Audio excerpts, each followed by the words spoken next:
지금 지방자치를 30년 가까이 해오고 있습니다. 근데 이 30년이라고 하면 사실은 짧으면 짧은 세월이지만 굉장히 긴 세월이라고 볼 수 있습니다. 그래서 공자께서 쓰신 그 논어편에 보면은 일일이라고 30년을 이야기를 합니다. 즉 이제 뭔가 일어서야 되는 시기라고 보는 거. 제대로 뜻을 세우고 일어서는 단계인가 보면 전혀 아니다.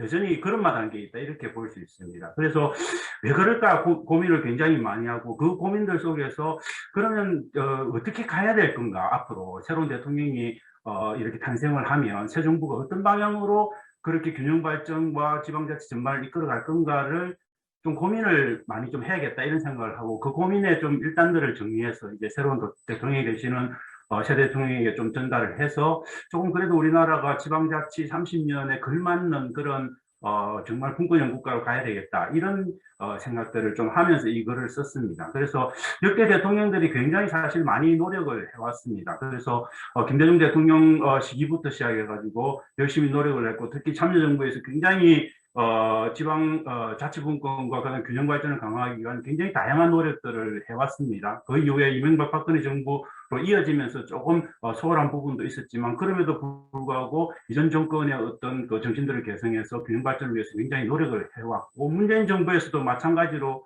굉장히 열심히 지금 하고는 있는데, 이제 그 성과의 측면에서 보자면 과연 그게 정말 성과를 제대로 만들고 있는가? 저는 전혀 아니라고 봅니다. 89개 지역이 이대로 그대로 두면 인구가 완전히 없어지는 인구 위기 지역이 된다. 그래서 이제 정부에서 적극적인 지원을 해야 된다, 이런 목소리들이 지금 나오고 있을 정도로 수도권과 비수도권의 격차는 굉장히 강화되고 있고, 서울과 지방의 차이도 굉장히 커지고 있는 그런 어떤 성과의 측면에서 보면 열심히 했는데 전혀 성과적인 측면에서 오히려 악화되고 있는 것들이 있어서, 뭔가 문제의식과 전체적인 패러다임의 전환 없이는 이 문제를 해결하기 굉장히 어렵다고 보는 거죠. 그래서 왜 그럴까 이제 고민을 해보고, 그럼 역대 대통령들이 열심히 하려고 했는데 왜 안 됐을까를 고민을 해보면, 전체적으로 저는 여전히 정책 의지가 조금 부족했다. 그리고 뭔가 보수와 진보 정부가 이제 계속 민주화 이후에 바뀌는데, 그 보수 정부냐 진보 정부냐에 따라서 이 그 균형 발전의 어떤 정책을 바라보는 입장들이 굉장히 조금 다른, 그래서 전체적으로 보면 균형 발전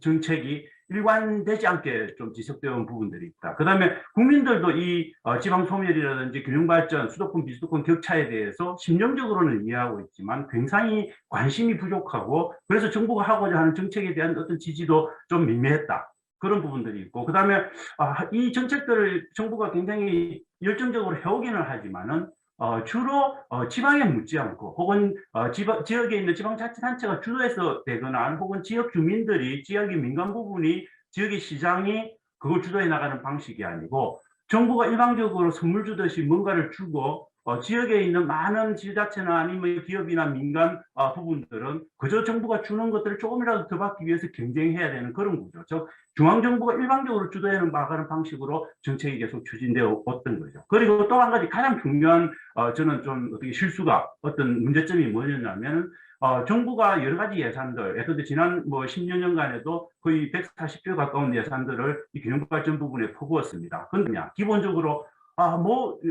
지방에서 이걸 달라 저걸 달라 이야기를 하면, 손을 다 벌리면 모든 손 벌리는 사람들한테 쫙 조금씩 나눠준 겁니다. 근데 전체적으로 파이가 엄청 커서 나눠주더라도 한 사람 한 사람, 한 지역 한 지역들이 받는 그 파이의 크기가 크면은 굉장히 성과를 낼 수 있겠죠. 근데 그 파이들이 거의 부스러기처럼 나눠져서 가기 때문에 결국 지역에 이르러서는 그런 것들을 아무리 자원화시키더라도 크게 성과를 낼 수 없는 그런 기본적인 한계, 즉 선택과 집중의 원리를 제대로 이해 못하고 균형 발전을 굉장히 분산식으로, 대단히 균등한 방식으로 분배하는 방식으로 왔다. 그럼 어떻게 해야 될 건가? 이 부분이 저는 굉장히 중요한데, 저는 가장 중요한 부분은 일단은 긴급 차원부터 해야 된다. 왜냐하면 지방 소멸의 위기, 즉 균형 발전이 안 돼서 수도권과 비수도권의 격차, 그 속에서 지역이 죽어가는 문제는 식업을 다투는 문제라는 겁니다. 그래서 우리가 보통 뭐 식업을 다투는 응급 환자가 발생하면 일단 제일 중요한 거는 먼저 주사부터 맞춰야 되는 거죠. 살릴 수 있는 주사.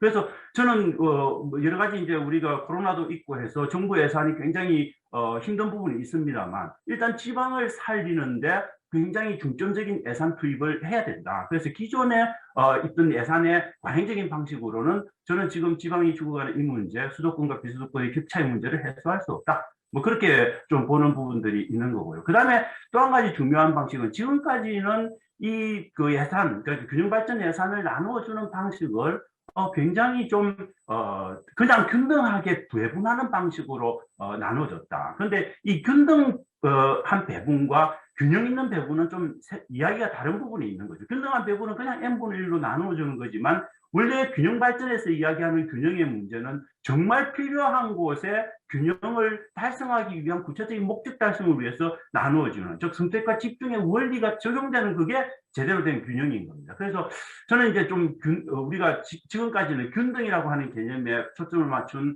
균형발전 정책을 했다면 앞으로는 좀 균형에 초점을 맞춘, 그래서 어디가 정말 필요하고 어디에 자원을 집중 투자해야 전체적인 국가의 균형 발전이 가능하냐, 이 부분에 대한 정책적인 판단을 저는 새 정부와 새 대통령은 좀 집중적으로 해야 되는 부분들이 있다. 그 파일을 나누는 방식도 조금 바꿔서 균등한 분배에서 균형 있는 분배로 나아가는 방식으로 가고, 그다음 제일 중요한 거는 이제 정부가 주는 것도 중요하지만 지역 내부에서 자생적인 지역 발전을 위한 추동력을 견인해내는 것도 굉장히 중요합니다. 그래서 어떻게 가능할까, 이 부분을 고민을 해보면 지역이 자기 스스로의 운명을 결정하고 뭔가를 할 수 있도록 조금 더 자유로운 분위기를 줘야 되는, 기본적인 앞으로 우리나라에서 저는 균형 발전이 성과를 내기는 굉장히 쉽지 않을